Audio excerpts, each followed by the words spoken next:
Assalamualaikum warahmatullahi wabarakatuh. Bismillahirrahmanirrahim. Alhamdulillahirabbil alamin. Asyhadu an la ilaha illallah wa asyhadu anna Muhammadar Rasulullah.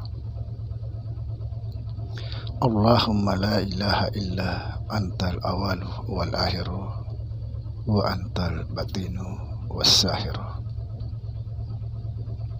Saudara-saudara yang saya cintai dan yang saya sayangi dimanapun berada, semoga senantiasa dalam bimbingan Allah Subhanahu wa Ta'ala, diberikan rahmat kesehatan jasmani dan rohani, rahmat ilmu, yaitu ilmu-ilmu yang bermanfaat dunia dan akhirat, serta rahmat rezeki dan rahmat dipanjangkan umur oleh Allah Subhanahu wa Ta'ala. Amin, amin ya rabbal alamin. Saudara, pada kesempatan ini saya akan menegaskan salah satu pembahasan kita kemarin, pembahasan tentang mengenal diri yang sebenar-benarnya diri. Kenapa ini saya tegaskan? Karena ini sangat penting, sebab mengenal diri itu jalan untuk mengenal Allah Subhanahu wa Ta'ala. Kita harus mengenal Allah.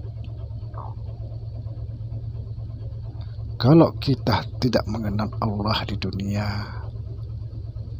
maka mustahil kita bisa mengenal Allah di akhirat. Inilah pentingnya mengenal diri. Subhanallah. Saudara, setelah kita mengenal diri yang sebenar-benarnya diri atau diri sejati, pasti dia mengenal Tuhannya. Seperti dikatakan, man arafa nafsahu faqad arafa rabbahu. Barang siapa mengenal dirinya, dia mengenal Tuhannya. Tapi bukan berarti diri kita itu Tuhan, bukan. Jangan sampai disalahfahami. Makanya kita perlu betul-betul belajar kepada orang-orang yang betul-betul mengerti jalan ini. Kalau tidak, pasti tersesat.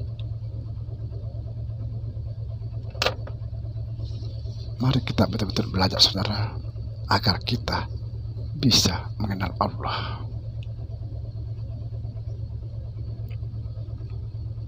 Kita bukan Tuhan, tapi kita adalah sifat Tuhan.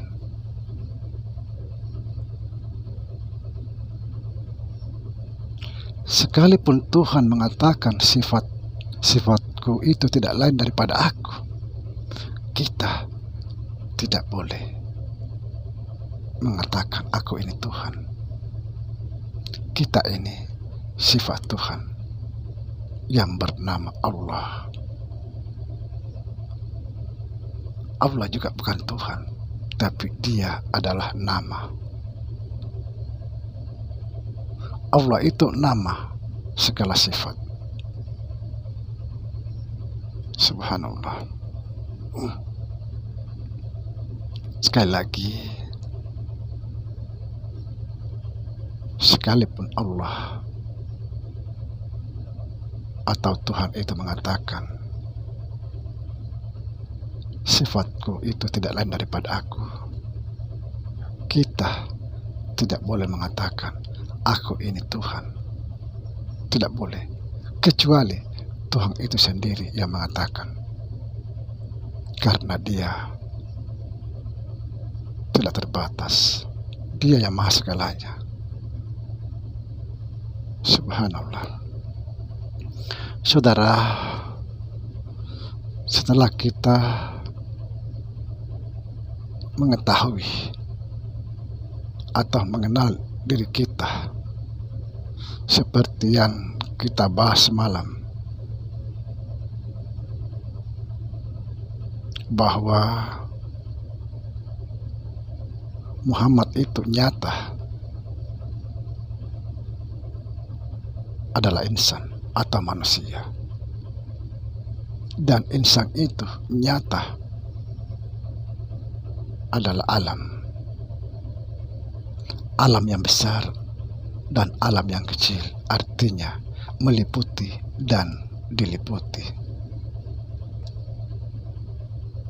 Dan alam itu adalah rahasia Tuhan.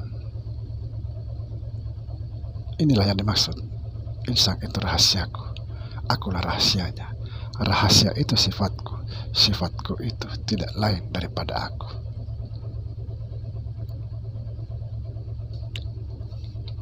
Seperti kita bahas kemarin, yang mana sih yang dimaksud alam? Alam itu yang ini, ruang kosong. Itulah yang dimaksud alam.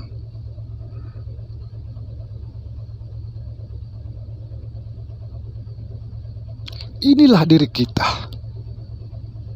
Ruang kosong, kelihatannya kosong, tapi sangat nyata dan senyata-nyatanya, sekalipun dia tidak punya wujud,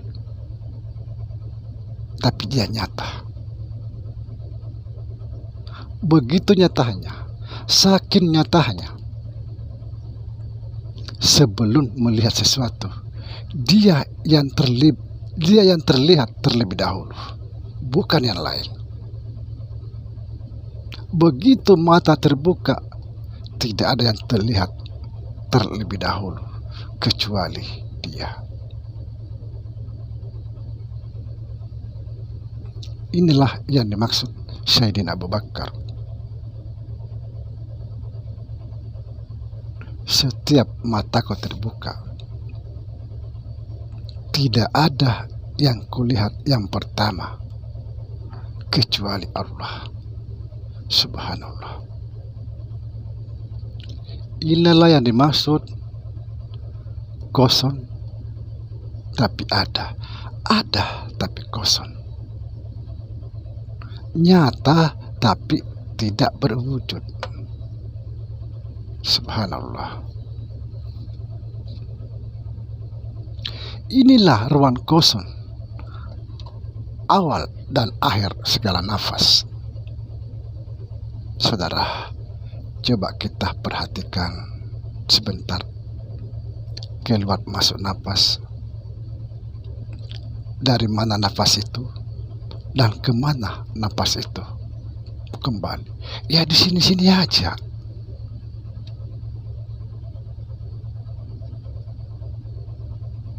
Inilah yang disebut maharuan.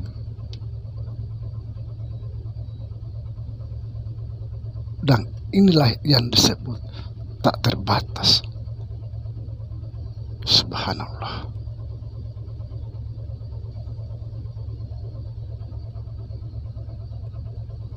Bukan yang lain.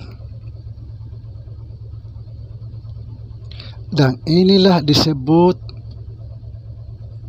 jauh, tidak berjarak, dekat, tidak tersentuh. Supaya saudara tahu semuanya.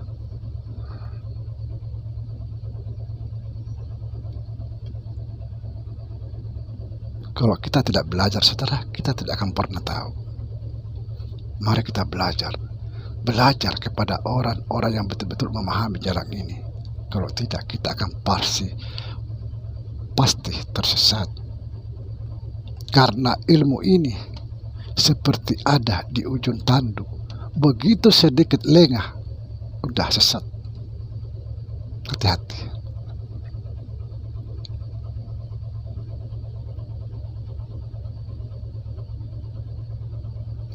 Nah, ini juga penting sekali ingin saya sampaikan tentang sholat. Semua gerakan-gerakan dalam sholat itu berkaitan dengan alam ini. Jadi gerakan sholat itu bukan asal buat, bukan asal bikin, tapi ada korelasi alam raya ini.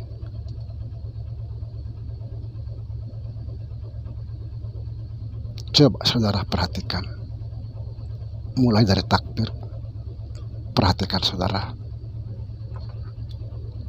Allahu Akbar, Allah yang maha besar.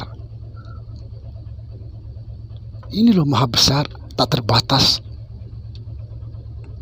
Subhanallah, Allahu Akbar. Ini sebenarnya isyarat bagi orang yang berpikir. Sama dengan tahiyat, ketika kita membaca asyhadu an la ilaha illallah, tunjuk apa yang ditunjuk keluar. Kalau ini tidak ada tujuannya, untuk apa telunjuk ini menunjuk? Kalau tidak punya tujuan tertentu. Karena bisa saja kita mengatakan asyhadu an la ilaha illallah tanpa menunjuk. Tapi ini kan punya tujuan, ditunjuk.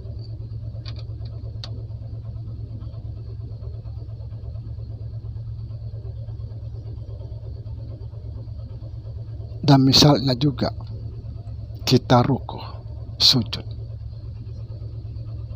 Allahu Akbar, Allahu Akbar. Artinya apa? Dialah segalanya. Naik Allah, turun Allah, naik Allah, turun Allah, sujud Allah, dia segalanya. Itulah sebabnya sering saya katakan, fanakan dirimu di dalam sholat. Bagaimana kita menfanakan diri dalam sholat?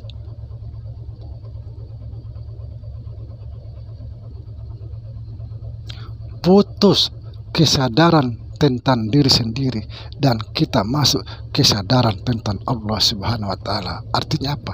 Kita selalu sadar setiap gerak itu bahwa Allah lah yang menggerakkan, bukan kita.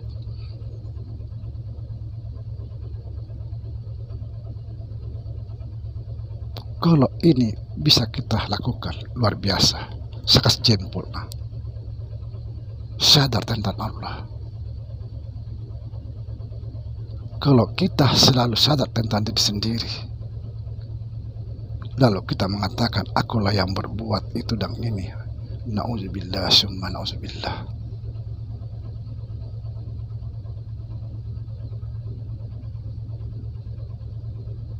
Demikian saudara, semoga bisa difahami. Assalamualaikum warahmatullahi wabarakatuh.